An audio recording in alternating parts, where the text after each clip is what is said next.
자, 오늘부터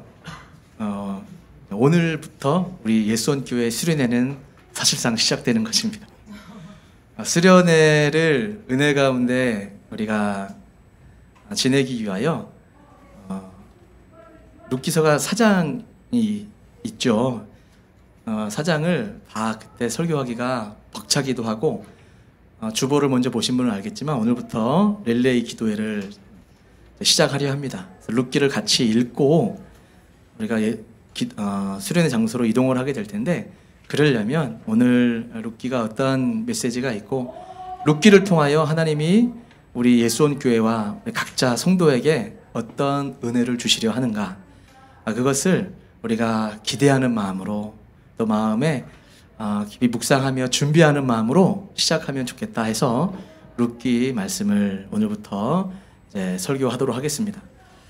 룻기는 우리에게 예수 그리스도를 보여주는 구약의 아주 중요한 책입니다.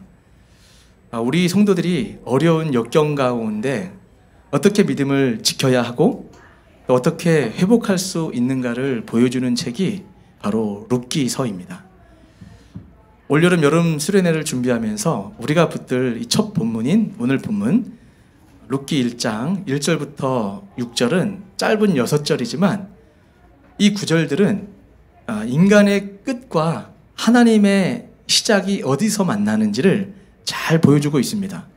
룻기는 로맨틱한 소설 정도가 아니라 구속사의 숨결이 고스란히 담겨있는 하나님의 은혜가 일상 가운데, 고난과 재난 가운데, 고통 가운데 살고 있는 성도들에게 어떻게 현실이 되는지를 보여주는 아주 귀한 성경이 룻기서입니다.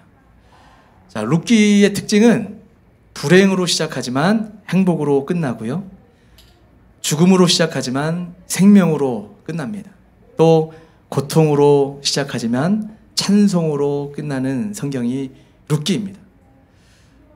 이 자리에 함께하고 있는 우리 성도들 가운데 실패한 가정이 있거나 또 내 삶이 실패했다라고 생각되는 그런 마음 가운데 있는 분이 계시다면, 어떻게 아름답게 회복되고 또 어떻게 하나님의 축복을 받아 행복한 삶을 살 수 있는가, 거기에 대한 하나님의 응답, 하나님의 말씀에 답을 찾고 일어서는 우리 성도님들 될 수 있기를 진심으로 주님 이름으로 축복합니다.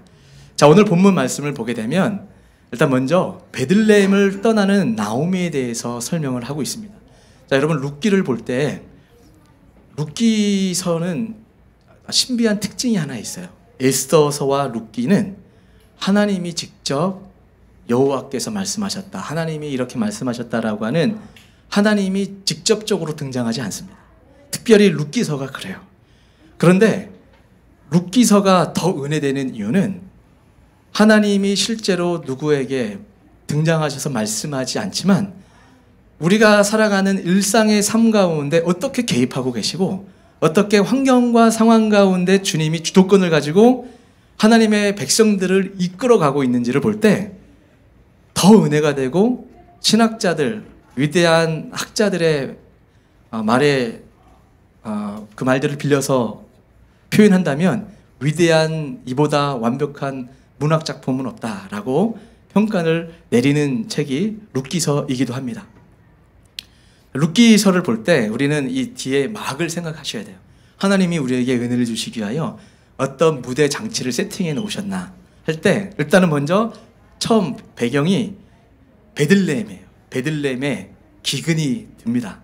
기근이 들어서 어떻게 해야 될까 할 때, 모압 땅에 아마도 좀 곡식이 풍성했는지 모압 땅으로 이동을 하게 되는 거예요.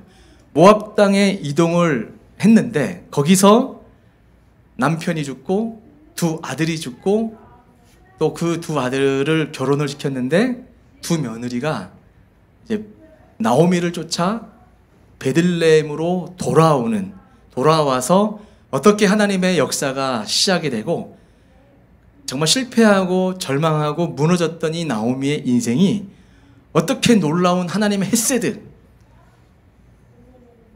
룻기는 철철 흐르고 있는 하나의 중요한 핵심 사상이 있는데, 헤세드, 하나님의 은혜, 하나님의 자비입니다. 그 하나님의 자비가, 하나님의 은혜가 어떻게 나오미라고 하는 그 인생을 아름답게 회복시키는지, 정말 역전의 신앙인으로서 하나님께서 세워주시는 이 장면을 4장까지 살펴볼 수가 있습니다.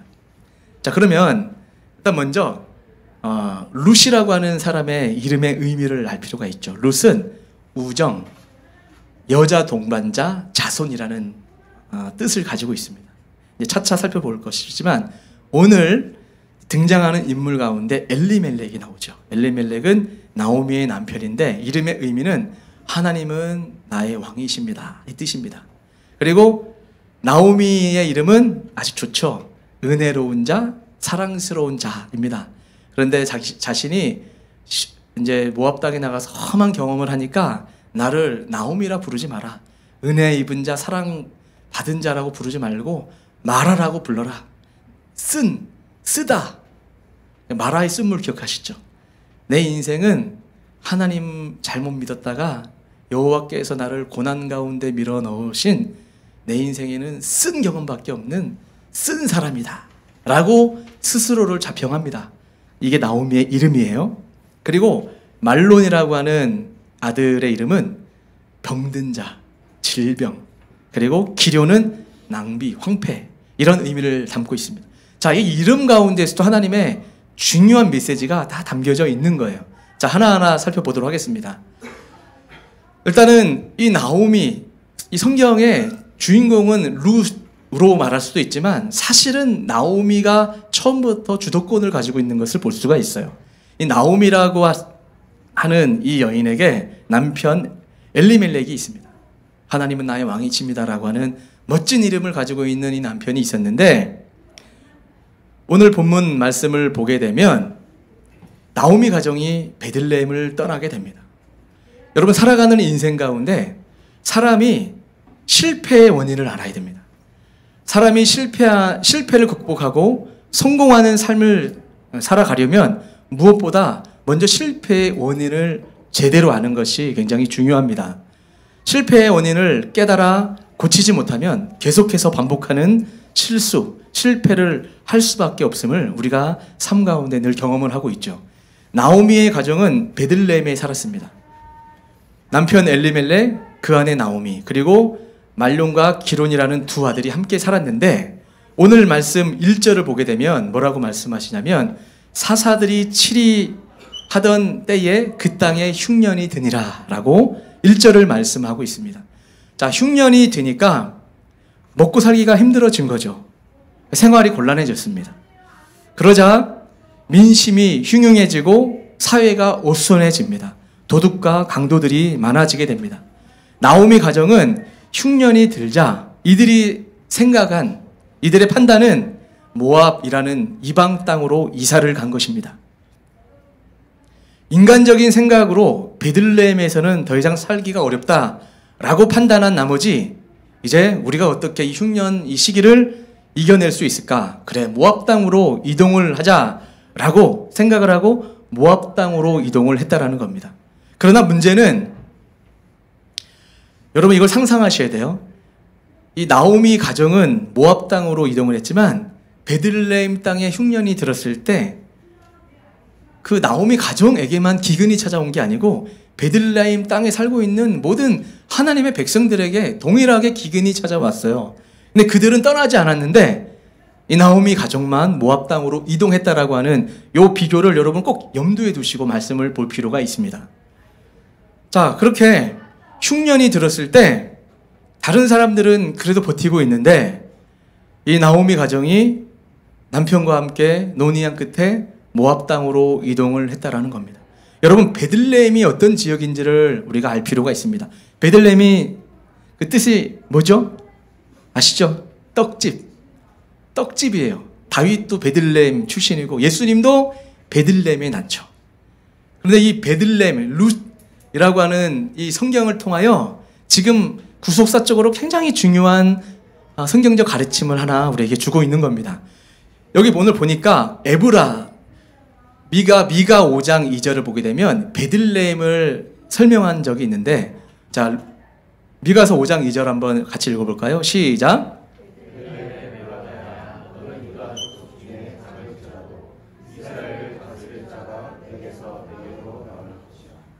아멘.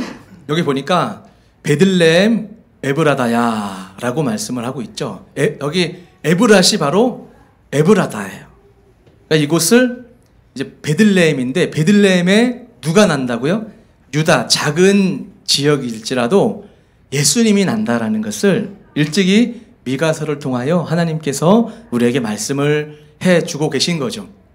이곳에 예수 그리스도, 생명의 떡 대신 이 떡집에, 우리 생명의 떡에 대해서 공부했잖아요. 베들레헴, 예수님이 계신 곳, 예수님이 나신 곳, 예수님의 가르침이 있는 떡집을 떠나면, 생명의 떡을 떠나면 살 수 없는 하나님의 백성이 잠시 기근이 왔다고, 막막해 보인다고 모압 땅으로 내려간 아주 큰 패착, 잘못된 좌충수를 두고 인생을 시작하고 있는 것을 볼 수가 있습니다. 자, 이것은 베들레헴을 떠난 것은 하나님을 떠난 것과 같고 성도가 교회를 떠난 것과 같은 이치예요. 나오미 가족은 이 문제를 가지고 진지하게 기도하지 않았던 것 같습니다. 하나님의 뜻을 찾지 않고 자기들의 생각대로 결정을 한 것이죠. 믿음을 지키는 것을 중요하게 여기지 않고 물질 중심으로 판단하고 물질을 따라가는 결정을 했다라는 것이 지금 이 본문에서 가르쳐주고 있는 중요한 포인트 중에 하나입니다. 우리가 살아가는 우리의 삶에도 흉년이 찾아올 수 있습니다. 나오미가 사는 베들레헴의 흉년이 오든 우리의 삶의 현장에도 흉년이, 어려운 일이 들어닥칠 수 있습니다. 그럴 때는 어떻게 해야 될까요? 그럴 때는 하나님을 의지하고 믿음으로 극복해야 된다는 거예요. 기도하면서 하나님의 뜻을 찾아야 된다라는 것을 오늘 이 본문에서 먼저 우리에게 가르쳐주고 있습니다. 그런데 감정에 휩쓸려서 일을 처리하거나 인간적인 수단과 방법을 가지고 해결하려고 하다가 일을 그르치고 문제를 더 크게 만드는 경우도 우리는 너무나 자주 경험을 하곤 합니다. 나오미 가정은 모압 땅에 자신들의 인생의 소망을 두었다는 거예요. 그래서 모압 땅으로 이동을 했는데, 자, 그러면 모압 땅이 어떤 땅인지를 또 우리가 살펴볼 필요가 있겠죠. 모압 땅은 창세기 19장을 보게 되면 소돔성에 거기서 이제 롯이 나온단 말이에요. 롯이지, 롯. 아브라함의 조카 롯이 이제 빠져나올 때 큰딸이 자기 아버지에게 술을 마시게 해서 동침해서 낳은 아들이 모압입니다. 그리고 롯의 둘째 딸이 낳은 아들이 암몬이에요. 그래서 모압 족속과 암몬 자손은 주님께서 이들을 얼마나 미워했는지 몰라요. 특별히 모압 족속은 신명기 25장을 보게 되면 여호와의 총회에도 들어오지 못하리라 라고 말씀을 했습니다.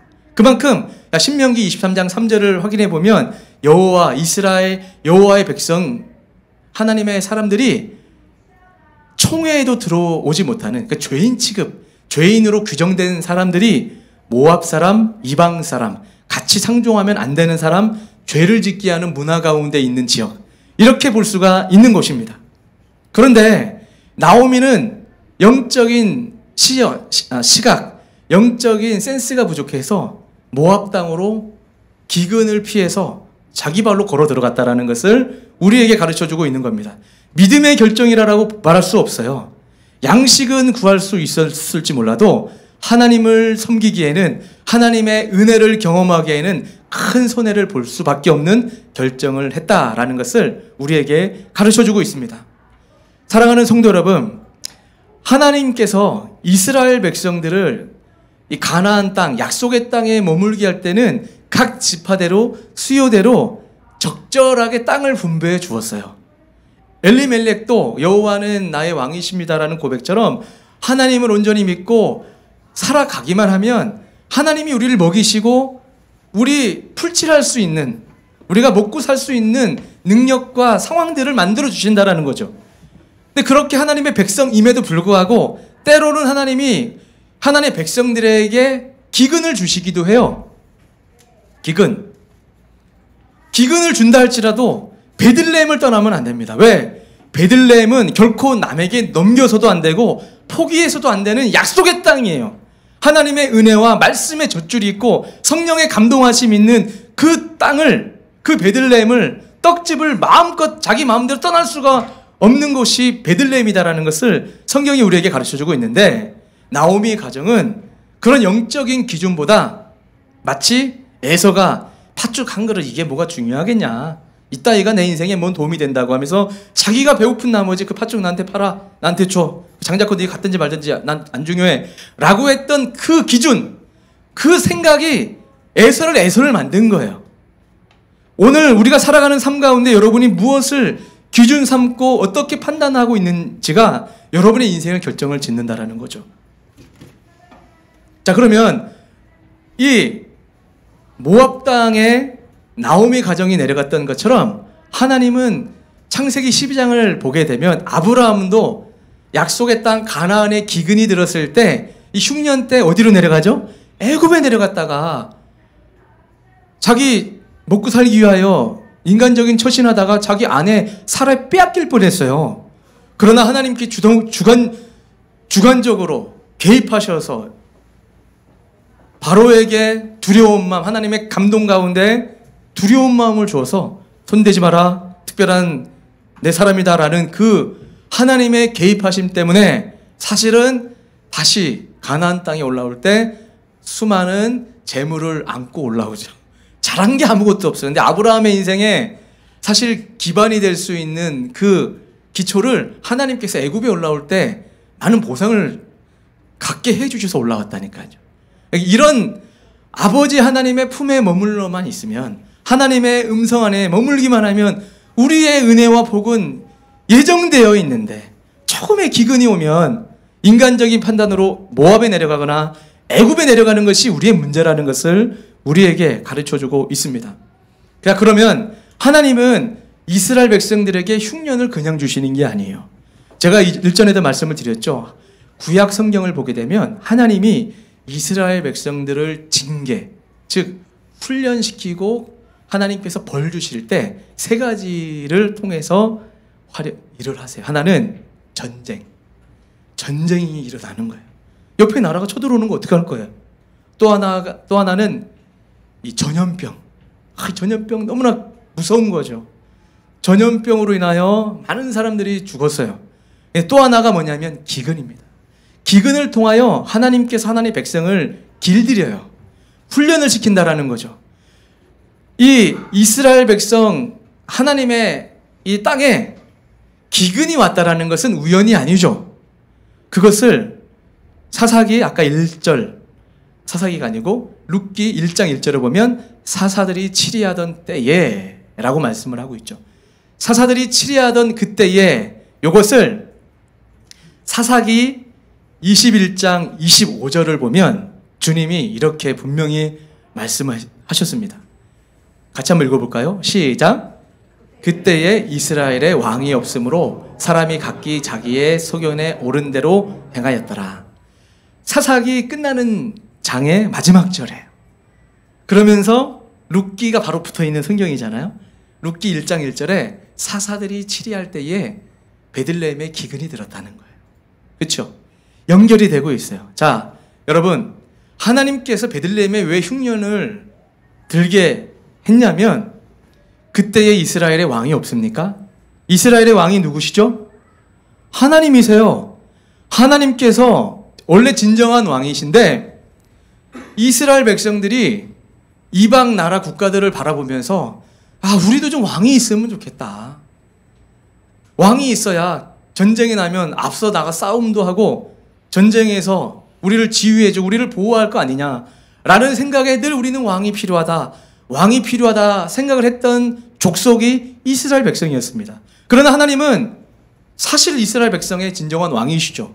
그래서 그들이 그렇게 교만하게 하나님의 뜻을 멀리하여 죄악 가운데 살면 하나님께서 기근을 주시거나 또 전염병을 주시거나 옆에 있는 모압 족속, 암몬 족속, 기드온 족속 여러 족속들이 일어나서 전쟁을 걸어와요. 그럴 때마다 하나님 앞에 이스라엘 백성들이 회개하죠. 주님, 회개합니다. 우리에게 주의 종을 보내주시옵소서라고 기도하며 주님이 사사를 보내주시는 거예요.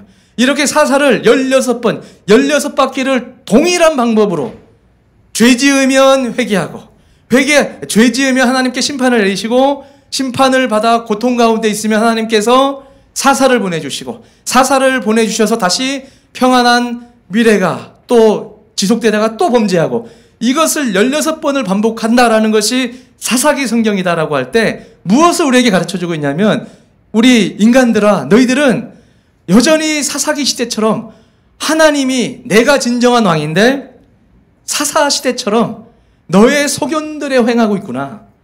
하나님 없는 자기의 기준이 법인 것처럼 판단하고 행하는 그런 모습 가운데 이것을 책망하시고 고치시기 위하여 기근을 내리셨다라는 것을 우리에게 룻기 1장 1절을 통하여 우리에게 말씀을 하고 있습니다. 이 기근 때에는 다시 말씀드리지만 떠나는 것이 아니고 하나님의 뜻이 어디 있을까? 하나님 어찌하오리까라고 기도하면서 그 상황을 돌파해 나가야 되는 거죠. 그런데 이들은 모압 땅으로 내려가기로 결정을 하고 모압 땅으로 내려갔습니다. 자, 모압 땅에 내려갔을 때 오늘 본문, 자, 2절하고 3절 다시 한번 띄워주시겠어요? 자, 가족들을 다 설명을 하면서 베들레헴 에브락 사람이었더라. 예, 베들레헴, 하나님의 약속을 입고 있는 사람들이다라는 것을 얘기를 하면서 그들이 모압 지방에 들어가서 거기 살더니 살았어요. 꿈을 꾸며 뭐 아메리칸 드림처럼 모압 드림을 가지고 잘 살았겠죠. 근데 3절 보세요. 3절 보니까 나오미의 남편 엘리멜렉이 죽고 나오미와 그의 두 아들이 남았으며 그들은 모압 여자 중에서 그들의 아내를 맞이하였는데 하나의 이름은 오르바요 하나의 이름은 룻이더라. 자, 이렇게 말씀을 하고 있어요.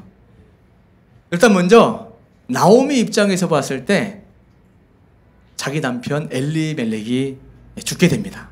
어떻게 죽었는지는 알 수는 없어요. 그래서 죽었대요. 여러분, 그때 당시에 남편이 죽었다라고 하는 것은 굉장히 비참한 상황이거든요. 보통 이런 상태가 되면 나오미가 하나님이 나에게 왜 이런 상황을 허락하시는가 영적으로 깊이 이해하고 그래 다시 베들레헴으로 돌아가야겠다라고 생각을 하면 참 좋았을 텐데 이 나오미가 사실 이때만 해도 영적으로 좀 문제가 있어요. 이런 환란이 찾아왔는데 나오미의 결정은 그래 남편이 이제 죽었으니 이 두 아들을 결혼을 시켜야 되겠다. 결혼을 어느 족속 사람과 결혼을 시킨다? 모압 사람과 결혼을 시키는 이 결정을 하는 것을 볼 수가 있습니다.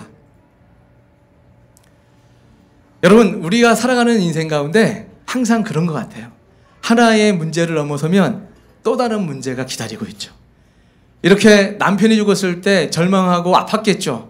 그러나 그래 나에게는 두 아들이 있으니 이 두 아들 잘 데리고 두 아들과 함께 잘 버텨 살아보자 라고 생각한 끝에 결정을 한 것이 두 아들을 모압 여인들과 결혼을 시키는 것이었습니다.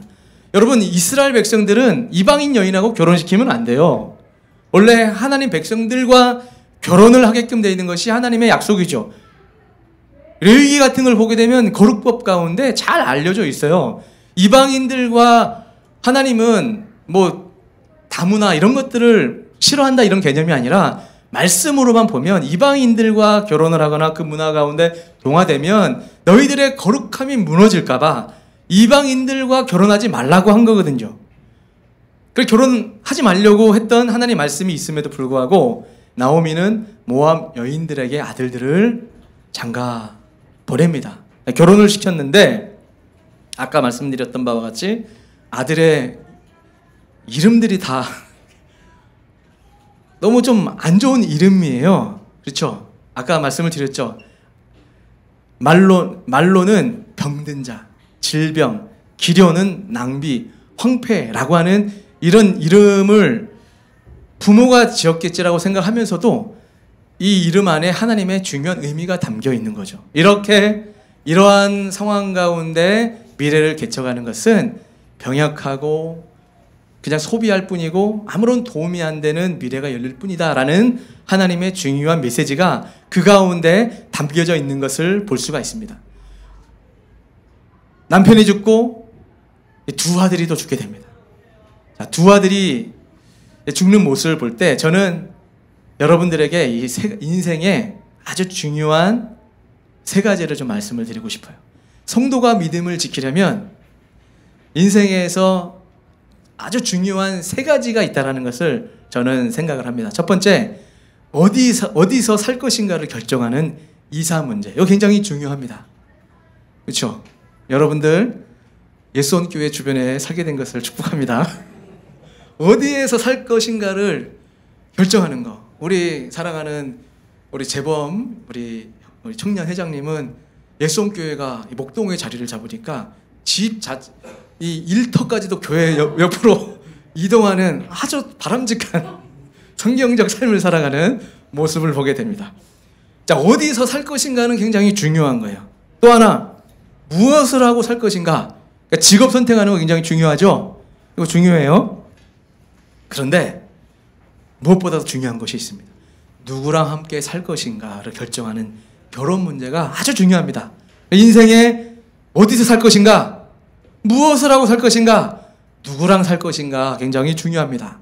그런데 지금 나오미는 이 두 아들에게 누구랑 살 것인가, 무엇을 하며 살 것인가, 어디 살 것인가 다 잘못된 판단을 하고 있어요. 특별히 아들의 인생도 중요한 부분이 있을 텐데 모압 여인과 결혼을 시킵니다. 말론과 기론, 이 두 사람이 다 죽게 되자 두 며느리와 시험이 되는 나오미만 남게 됩니다. 남편이 죽었을 때도 물론 슬펐겠죠. 그러나 두 아들이 죽었을 때는 하늘이 무너지는 것만 같은 말할 수 없는 참담함이 나오미 마음 가운데 몰려왔을 것입니다. 여러분, 우리 인생에 저는 이 말씀을 보면서 중요한 인사이트를 하나 또 발견하게 되었습니다. 사람이 10년을 지나보면 다 드러납니다. 10년이면 그 사람의 미래가 어느 정도 결정이 난다라고 저는 생각을 합니다. 이게 무슨 의미냐면 복받을 사람, 하나님의 은혜 가운데 있을 사람은 은혜 가운데 있게 되고 실패할 사람은 실패하게 되더라라는 그 10년을 말하는 거예요. 왜? 자, 지금 10년 동안에 있었던 일을 지금 우리에게 가르쳐주고 있죠. 10년 동안 나오미가 결정한 결정은 모압 땅으로 이동한 것이었고 모압 땅에 살아가면서 나오미가 가지고 있었던 삶의 양식, 삶의 방식은 하나님의 메시지와 하나님의 뜻을 우선순위에 둔 것보다는 어떻게 하면 살 수 있을까? 어떻게 하면 잘 먹고 잘 살 수 있을까? 어떻게 하면 이 기근을 피해서 세상 살이에 적절할 수 있을까를 먼저 우선적으로 고민했던 사람이에요. 그렇게 고민하면서 살았던 인생의 10년이 차이가 난단 말이에요.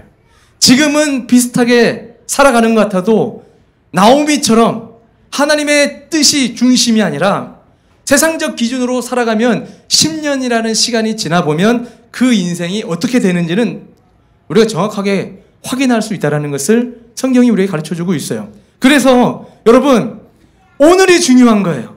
오늘 여러분이 어떤 기준과 어떤 생각을 가지고 어떤 결정, 어떤 판단, 어떤 걸음을 떼고 있느냐가 여러분 10년을 결정한다라는 거 아주 중요한 메시지입니다. 제가 이전에도 그런 말씀을 드렸죠. 제가 영국에서 유학을 시작을 했을 때 몇 번 설교를 했던 것 같아요. 이것저것 부족하고 이것저것 준비가 안 됐고 이것저것 정말 하나님이 도와주셔야만이 할 수 있는 유학생활인데 세상 사람들, 저와 나와 이 비슷한 사람들하고 가만히 비교해보니까 이미 게임이 끝난 것 같았어요. 저 사람들은 벌써 100m 달리기 하면 벌써 20m, 30m 달리는 것 같고 나는 결국 완주는 할 수 있을까? 중간에 꼴등으로 들어갈 것만 같은 이런 좌괴감에 빠져서 이 상실감에 빠져 있을 때 하나님께서 저에게 마음에 놓기로 했습니다. 말씀을 드렸죠. 너 여호수아 갈렙 때 10명 정탐꾼처럼 세상적 기준으로 이 땅 살아갈래. 영국에 살아갈 때 주님이 저에게 그렇게 도전해 왔다라는 거 제가 5번 이상은 설교했던 것 같아요. 민수기 13장, 14장이 저에게는 인생 설교라고 말씀을 드렸잖아요. 그때 하나님이 저에게 도전하셨어요. 그때 제가 주님께 기도했어요. 주님, 저에게 10년만 주시기 원합니다. 10년 동안 세상 기준, 세상 사람들이 저에 대한 평가 기준 다 내려놓고 주님만 바라보고 10년을 투자하겠습니다. 라고 정말 그렇게 기도했어요. 그리고 하루하루를 열심히 살았어요. 그랬더니 제가 돌아올 때 보니까 제가 원했던 학위를 받게 됐고, 돌아올 때 결혼하고 2 아이를 또 갖게 되었고, 더 나아가서 하나님의 일을 감당할 수 있는 사역지를 예비해 주시고, 이렇게 돌아올 때 하나님께서 저에게 깨달음을 주시더라고요. 그 하나님과 약속했던 그 10년의 생각이 떠올랐어요. 오늘 말씀을 제가 묵상을 하는데 이 10년이 딱 오버랩이 되는 거예요. 그렇구나. 물론 여러분, 제가 그 10년을 잘 보내서 지금 성공했습니다, 하나님 앞에 큰 축복 받았습니다를 얘기하는 게 아니에요. 제가 말씀드리고자 하는 인사이트는, 저는 정말 그때 그렇게 결정했습니다. 하나님, 아무것도 없고 특별할 것도 없지만 주님 바라보고 10년을 투자하겠습니다. 지금은 늦은 듯 하지만 10년이라는 시간이 금방 지나갈 줄 믿습니다. 라고 하루하루를 열심히 살았는데, 10년이 지나서 한국에 들어올 때 제가 원했던 것 이상으로 하나님이 허락하신 것을 기억하면서 얼마나 감사했는지 몰라요. 여러분, 지금 이 순간 여러분의 살아가는 상황 가운데 우리는 세상 말로 버스표 한 장 차이, 동전양면인 거예요. 나오미처럼 세상적인 방법을 선택하고 떠날 것인가, 아니면 주님의 약속을 붙잡고 주님의 방법으로 발걸음을 새롭게 믿음의 발걸음을 뗄 것인가. 그 걸음에 따라서 10년 후에 여러분의 인생이 달라진다는 것을 여러분 꼭 믿을 수 있기를 주님의 이름으로 축복합니다. 지금의 삶의 양식이 여러분의 미래를 결정짓기 때문에 그렇습니다. 영어로 이런 표현이 있어요. 영어 잘하시는 분들에게 영국식 영어로 왔기 때문에 양해해서 들으시기 바라요. Habit determines your future라는 말이 있어요. 이게 무슨 말인지 알죠? habit은 습관이잖아요. 습관이 determine, 결정한다. 여러분의 습관이 여러분의 미래를 결정짓는다, 이런 뜻인 거예요. 여러분이 지금 살아가는 순간순간에 모든 것이 거의 다 습관적이야. 하는 행동, 하는 말하는 거, 버릇, 이 모든 것들이 믿음으로 세팅되지 않으면 믿음 없는 미치겠네, 죽겠네, 환장하겠네, 돌겠네, 내 이럴 줄 알았다니까, 뭐 이런 식이고, 이것을 믿음으로 바꾸면 주여, 아버지 잘 될 줄 믿습니다, 아버지의 뜻이 있으면 믿습니다, 이렇게 고백하는 고백과 미치겠네, 환장하겠네, 죽겠네라는 자연스러운 습관적 반응이 여러분의 인생을 결정짓는단 말이에요. 그래서 저는 아이들 어릴 적에 옷 벗길 때도 그냥 손들어 이렇게 하지 않고, 시몬이 키울 때 주여 손을 이렇게 들어서 옷을 싹 벗겼어. 주여 이렇게 드려. 작은 습관도 주여 하면 이렇게 늘 주여 기도해야 돼. 근데 요새 애들이 이런 가르침을 줬는데 기도는 잘 안 하는 것 같아요. 근데 하여간 이거 하나도 습관을 잘 들여야 된다는 생각으로 살아왔는데, 우리도 모르게 세상에 이 무거운 이 파도 같은 현실들이 오다 보니까 하나님 말씀보다는 세상적인 방법을 선택할 때가 너무나 많아요. 그래서 우리도 모르게 떠밀려서 우리가 왜 이러고 있지? 라고 생각될 때가 얼마나 많이 있습니까? 여러분, 오늘 우리 주님이 말씀하십니다. 그리고 이 풍지박살 난 것 같은 나오미의 인생에 하나님의 소리를 들려주십니다. 6절이에요. 중요한데요. 6절 한번 띄워주세요. 오늘 본문 6절 같이 한번 읽을까요? 시작. 그 여인의 모압 지방에서 여호와께서 자기 백성을 돌보시사 그들에게 양식을 주셨다함을 듣고 이에 2 며느리와 함께 일어나 모압 지방에서 돌아오려 하여. 아멘. 자, 나오미의 입장에서 완전히 실패하고 정말 죽지 못해 사는 빌어먹을 수밖에 없는 상황이에요. 남편도 죽었죠. 2 아들도 죽었죠. 그때 당시에 과부는 정상적인 삶을 살 수가 없어요. 그저 산다고 하는 것은 이삭 죽기 하면서 다른 사람들이 그냥 남겨둔 그 곡식 주셔서 그거 먹고 사는 정도, 그것이 예견되어져 있는 그 인생에 나오미가 그래도 귀한 결정을 하는, 결정은 뭐냐면 소리를 들어요. 여호와께서 자기 백성을 돌보시사 그들에게 양식을 주셨다함을 듣고, 이 음성을 나오미가 듣게 됩니다. 이 음성을 들었을 때 나오미는 반응한 거예요. 아, 그래, 하나님이 백성을 돌보시는구나. 베들레헴에 양식이 있구나. 내가 떠나지 말았어야 되는데 그래, 난 돌아가리라.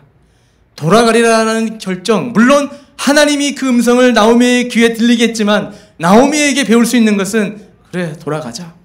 여러분, 탕자와 같은 거예요. 집 나간 탕자, 베들레헴 아버지 품에 예수님이 계신 곳에 떠나지 말아야 되는데 좀 더 먼 나라 가면 더 잘 먹고 잘 살고 더 잘 될 수 있을 줄 알고 먼 나라 갔다가 비참하게 돼지 쥐염염에 먹고 낮아질 대로 낮아진 상태에, 그래, 베들레헴 아버지가 있는 곳으로 가야겠다. 내가 이전 아버지 아들처럼은 내가 대우받지 못할지라도 아버지 품에 있으면 양식은 풍족하지 않았더냐 라는 마음을 먹었던 것처럼 탕자에게 중요한 결단은 바로 그거라는 거예요.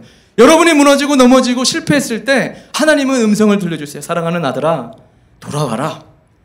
베들레헴으로 와라. 떡집으로 와라. 내 품으로 와라. 그러면 다시 길이 있다 라고 말씀하십니다. 사랑하는 성도 여러분, 여러분의 인생 가운데 넘어졌고 소망이 보이지 않고 실패했다고 느껴질 때 주님이 음성 들려주십니다. 베들레헴에 양식이 있대. 다시 기근을 그치시고 비를 주신대, 양식을 주신대 라고 하는 그 음성, 나를 향한 음성이구나. 주님께 돌아가야겠다 라고 결정하고 여러분이 움직이시면 하나님께서 여러분의 인생에 놀라운 은혜를 준비하고 계심을 믿습니다. 믿으십니까? 그 믿음을 가지고 오늘 이후로 살아갔으면 좋겠고, 수련회 때 놀라운 우리의 은혜를 기대하면서 기도로 또 마음으로 준비하는 우리 성도님들 다 될 수 있기를 주님의 이름으로 축복합니다.